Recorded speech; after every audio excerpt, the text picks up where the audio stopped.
ಆರಾಮಿದೆ. ಅದು ದೊಡ್ಡ ಆಪ್ರೇಷನ್ ಅಲ್ಲ, ಹಿಂಗಾಗಿ ಒಂದು 5-6 kg ವೇಟ್ ಕಮ್ಮಿ. ಭಾಳ ವರ್ಷದ ಪ್ರಯತ್ನ ಮಾಡುತ್ತಿದ್ದಾಗಿರಲಿಲ್ಲ.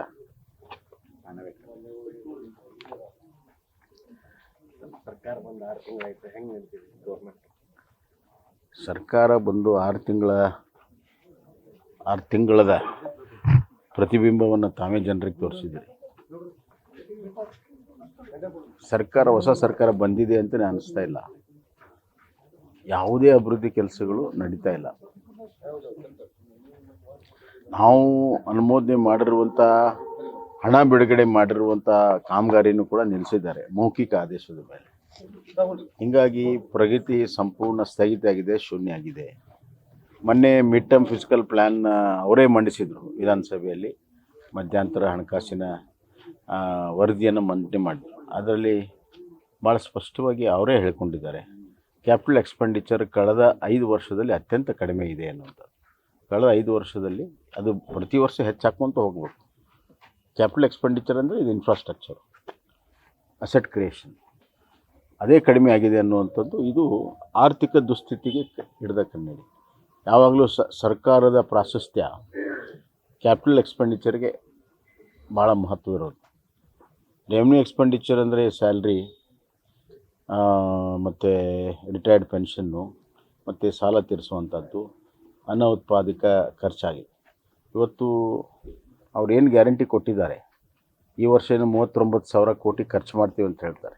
ನಾನು ಮುಖ್ಯಮಂತ್ರಿಗಳಿಗೆ ಹೇಳೋದಿಷ್ಟೇ, ಇನ್ನಷ್ಟು ಗ್ಯಾರಂಟಿ ಕೊಡಿ, ನಮ್ಮದೇನು ತಕರಾರಿಲ್ಲ, ಜನರಿಗೆ ಹೋಗುತ್ತೆ. ಆದರೆ ನೀವು ಎಷ್ಟು ಗ್ಯಾರಂಟಿ ಕೊಡ್ತೀರೋ ಅಷ್ಟು ರೆವೆನ್ಯೂವನ್ನು ಹೆಚ್ಚಿಸ್ಕೋಬೇಕು. ನೀವೇನು ಗ್ಯಾರಂಟಿಗೆ ಈ ಜನರ ಮೇಲೆ ಭಾರ ಹಾಕಿದ್ದೀರೋ ಅದು ಕಡಿಮೆ ಆಗಬೇಕಾದ್ರೆ ನಿಮ್ಮ ಇದ್ದಂಥ ರೆವೆನ್ಯೂವನ್ನು ಹೆಚ್ಚಿಸ್ಕೊಳ್ಳಿ ಮತ್ತು ಯಾವುದೇ ಕಾಮಗಾರಿಗಳು ನಿಲ್ಲಿಸದಂತೆ ನೋಡ್ಕೊಳ್ಳಿ. ಬರೀ ಬಾಯಿ ಮಾತಲ್ಲಿ ಹೇಳಿಕೆಯಲ್ಲಿ ಕಾಮಗಾರಿ ಪ್ರಾರಂಭ ಆಗಲ್ಲ. ಉತ್ತರ ಕರ್ನಾಟಕದ ಬಗ್ಗೆ ಅವರು ಏನೇನನ್ನೂ ಭರವಸೆ ಕೊಟ್ಟಿಲ್ಲ. ಅವರು ಬಜೆಟಲ್ಲಿ ಮಂಡನೆ ಮಾಡಿದ್ದು, ಉತ್ತರ ಕರ್ನಾಟಕಕ್ಕೆ ಬಜೆಟಲ್ಲಿ ಮಂಡನೆ ಮಾಡಿದ್ದೇ ಅವರು ಇಲ್ಲಿ ವಿಧಾನಸಭೆಯಲ್ಲಿ ಹೇಳಿಲ್ಲ. ಅವರೇ ಬಜೆಟಲ್ಲಿ ಮಂಡನೆ ಮಾಡಿರೋವಂಥದ್ದು ಯಾವುದೂ ಕೂಡ ಆದೇಶಗಳು ಹೊರಗಡೆ ಬಿದ್ದಿಲ್ಲ. ಗೌರ್ಮೆಂಟ್ ಆರ್ಡರ್ಗಳ ಆದೇಶ ಬಿದ್ದಿಲ್ಲ. ಗೌರ್ಮೆಂಟ್ ಆರ್ಡರ್ ಬಿದ್ದಿಲ್ಲ ಅಂದರೆ ಹಣ ಬಿಡುಗಡೆ ಮಾಡೋ ಪ್ರಶ್ನೆನೇ ಇಲ್ಲ. ಉದಾಹರಣೆಗೆ ಕೃಷ್ಣಾ ಹಂತ 3 ಸುಮಾರು 5,000 ಕೋಟಿ ಬಿಡುಗಡೆ ಮಾಡಬೇಕು. ಅವರ ಅಲ್ಲಿ ಭೂ ಪರಿಹಾರ ಮತ್ತು R&Rಗೆ ಬಿಡುಗಡೆ ಮಾಡಿಲ್ಲ. ಸುಮ್ಮನೆ ಕೋರ್ಟ್ ನೆಪ ಹೇಳಿದರು. ಅಲ್ಲಿ ಎದ್ದು ನಿಂತು ಯಾರೂ ಕೇಳಲಿಲ್ಲ. ಕೋರ್ಟಿಗೂ ಅದಕ್ಕೂ ಏನೂ ಸಂಬಂಧ ಇಲ್ಲ. ನಮ್ಮ ಸರ್ಕಾರ ಇದ್ದಾಗ ನಾವು ಭೂ ಪರಿಹಾರ ಮತ್ತು R&Rಗೆ ಆಗಲೇ ಹಣವನ್ನು ಬಿಡುಗಡೆ ಮಾಡಿದ್ವಿ.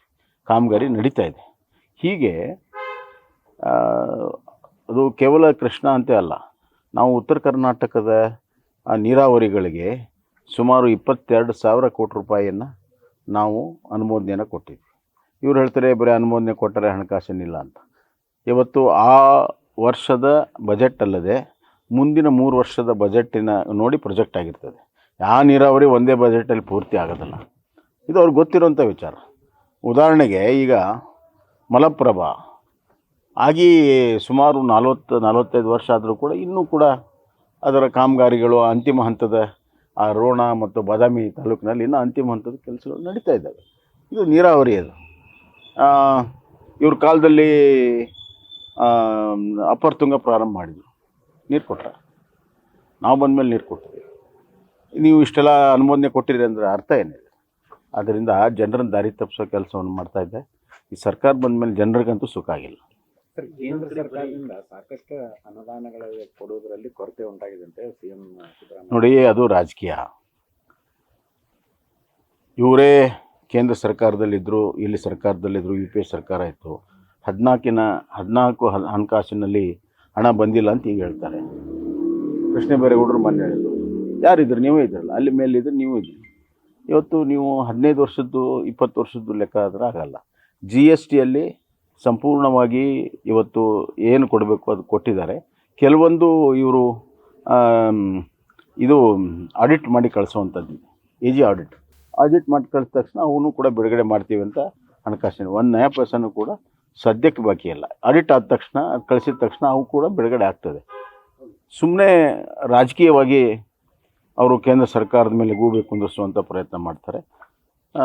ಸ್ವಲ್ಪ ದಿವಸದಲ್ಲಿ ಅವರು ಕೂಡ ಕೇಂದ್ರ ಸರ್ಕಾರದಿಂದ ಬರಬೇಕಾಗಿರುವಂಥದ್ದು ಏನಿದೆ ಅನ್ನೋದನ್ನು ಬಿಡುಗಡೆ ಮಾಡಲಿ. ನಾವು ಕೇಂದ್ರ ಸರ್ಕಾರದಿಂದ ಏನು ಬಂದಿದೆ ಅನ್ನೋದು ಕೂಡ ಬಿಡುಗಡೆ ಮಾಡ್ತೇವೆ.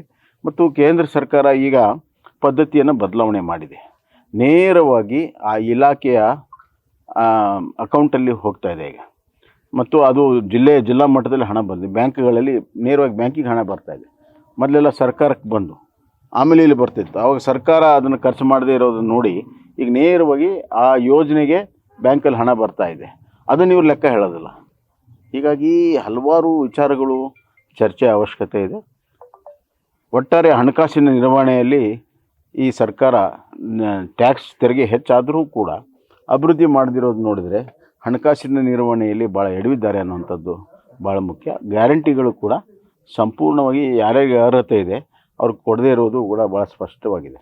ಗೃಹಲಕ್ಷ್ಮಿ ಅಂತೂ ಕೇವಲ 30-35% ಕೊಟ್ಟು ಅಲ್ಲಿ ಸರ್ವರು, ಕಂಪ್ಯೂಟರು ಇದರ ನೆಪ ಹೇಳ್ತಾರೆ. ಈಗ ರೈತರಿಗೆ ಇದು ಬರ ಪರಿಹಾರ ಕೊಡಬೇಕು. ಅದಕ್ಕೂ ಈಗ ಹೊಸದಾಗಿ ಶುರು ಮಾಡಿದ್ದಾರೆ. ನಿಮ್ಮ ಫ್ರೂಟ್ಸಲ್ಲಿ ಸರಿ ಮಾಡಿದರೆ DC ಹೊಣೆ ಅಂತಂದು. ಅದು ಕೃಷಿ ಇಲಾಖೆ ಅಡಿಯಲ್ಲಿ ಬರ್ತದೆ ಫ್ರೂಟ್ಸ್. ಸೊ ಅದು ಈಗಾಗಲೇ ಸ್ಥಾಪಿತವಾಗಿರುವಂಥದ್ದು. ನಮ್ಮ ಸರ್ಕಾರ ಇದ್ದಾಗ ನಾವು 1 ತಿಂಗಳಲ್ಲಿ ಕೇಂದ್ರ ಸರ್ಕಾರ ಏನು ಕೊಡ್ತಿತ್ತು 2 ಪಟ್ಟು ಹಣವನ್ನು ಸುಮಾರು 2,500 ಕೋಟಿಗಿಂತ ಹೆಚ್ಚು ನಾವು 1 ತಿಂಗಳಲ್ಲಿ ಬಿಡುಗಡೆ ಮಾಡಿದ್ವಿ. ನಾವು ಹೆಂಗೆ ಮಾಡಿದ್ವಿ? ಕೇಂದ್ರಕ್ಕೂ ಕಾಯಲಿಲ್ಲ, ಈ ಫ್ರೂಟ್ಸಲ್ಲೂ ನೆಪ ಹೇಳಲಿಲ್ಲ. ರೈತರ ಸಂಕಷ್ಟದಲ್ಲಿದ್ದಾರೆ, ಕೊಡಬೇಕು ಅಂತ ನನ್ನ ಸರ್ಕಾರ ಇದ್ದಾಗ ನಾನು ಕೂಡಲೇ ಬಿಡುಗಡೆ ಮಾಡಿದ್ದೆ. ಒಟ್ಟು 4,000 ಕೋಟಿ ರೂಪಾಯಿ 3 ವರ್ಷದಲ್ಲಿ ನಾವು ಬೆಳೆ ಪರಿಹಾರ ಕೊಟ್ಟಿದ್ದೇವೆ. ಇವತ್ತುವರೆಗೂ ಇರೋ ನ್ಯಾಪಸ ಕೊಟ್ಟಿಲ್ಲ. ಬರ ಘೋಷಣೆನೇ ಡಿಲೇ ಮಾಡಿದರು. ಆಮೇಲೆ ಈಗ ಬರ ಪರಿಹಾರನೂ ಕೂಡ ಡಿಲೇ ಮಾಡ್ತಾಯಿದ್ದಾರೆ. ಹಣಕಾಸಿನ ತೊಂದರೆ ಇರೋದ್ರಿಂದ ಈ ಥರ ನೆಪಗಳನ್ನು ಹೇಳ್ಕೊಂಡು ಓಡಾಡ್ತಾ ಇದ್ದಾರೆ. ಹೋಗ್ತಾ ಇದ್ದಾರೆ, ಪ್ರಧಾನಮಂತ್ರಿಗಳು ಭೇಟಿ ಆಗ್ತಾ ಇದ್ದಾರೆ. ಅದು ಒಳ್ಳೆಯ ಬೆಳವಣಿಗೆ. ಅಲ್ಲಿ ರಾಜ್ಯದ ಪರವಾಗಿ, ರಾಜ್ಯ ಹಿತರಕ್ಷಣೆಯ ಪರವಾಗಿ, ರಾಜ್ಯದ ಯೋಜನೆಗಳ ಬಗ್ಗೆ ಚರ್ಚೆ ಮಾಡಲಿ. ಪ್ರಧಾನಮಂತ್ರಿಗಳು ಮುಕ್ತ ಮನಸ್ಸಿನಲ್ಲಿದ್ದಾರೆ. ಅಲ್ಲಿ ಕೇಂದ್ರ ಸರ್ಕಾರದ ಅಧಿಕಾರಿಗಳು ಕೂಡ ಇರ್ತಾರೆ ಅಂತ ನಾನು ಭಾವಿಸ್ತೇನೆ.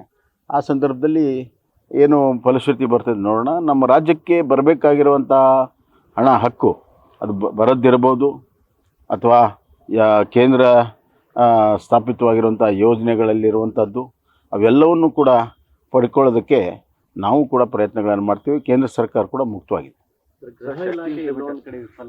ಬೆಳಗಾವಿ ಘಟನೆ ಇರ್ಬೋದು, ಈ ಥರದ ಘಟನೆಗಳು ಬಹಳ ಇದು ನೋಡಿ, ಸಾಮಾಜಿಕವಾಗಿ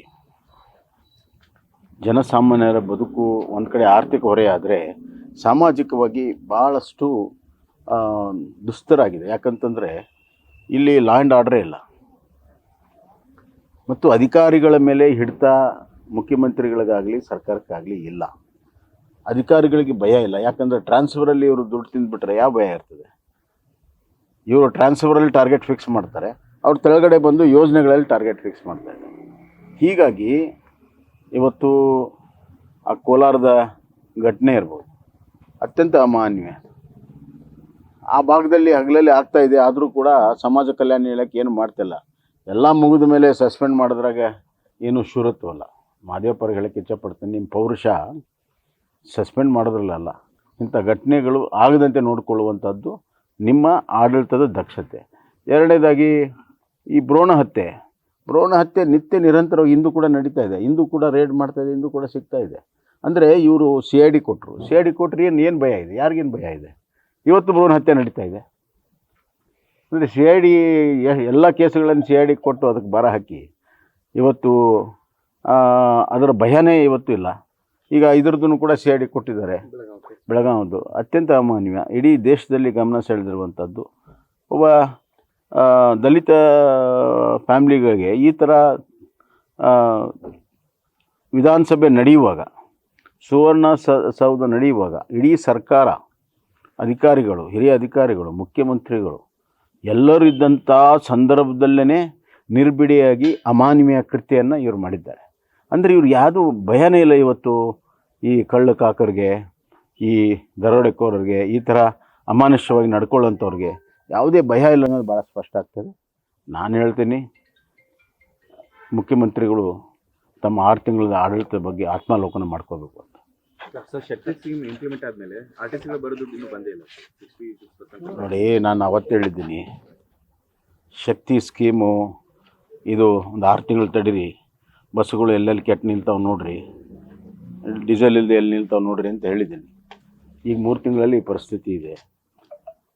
ಇನ್ನೊಂದು ಅದರಲ್ಲಿ ಅವ್ಯವಹಾರ ನಡೀತಾ ಇದೆ.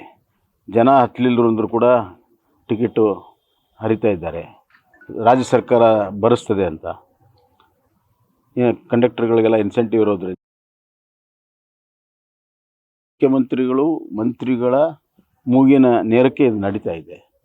ವ್ಯವಸ್ಥೆಯನ್ನು ಅಧಿಕಾರಿಗಳು KSRTC ಹಿರಿಯ ಅಧಿಕಾರಿಗಳು ಮೌನವಾಗಿದ್ದಾರೆ. ಅಂದರೆ ಯಾವುದು ಸರ್ವಿಸಸ್ಗೆ ರೆವಿನ್ಯೂ ಜನ್ರೇಟ್ ಆಗಬೇಕು, ಅದು KSRTC ಇರ್ಬೋದು ಅಥವಾ ನಮ್ಮ ಎಸ್ಕಾಮ್ಸ್ ಇರ್ಬೋದು, ಆ ಜನ್ರೇಟ್ ಆಗುವಂಥ ಒಂದು ಕೆಲಸಕ್ಕೆ ಕೈ ಹಾಕ್ತಾನೆ. ಇವರು ಈ ಥರ ಫ್ರೀ ಕೊಟ್ಟಿದ್ದರಿಂದ ಸರ್ಕಾರದ ಜವಾಬ್ದಾರಿ ಇದೆ.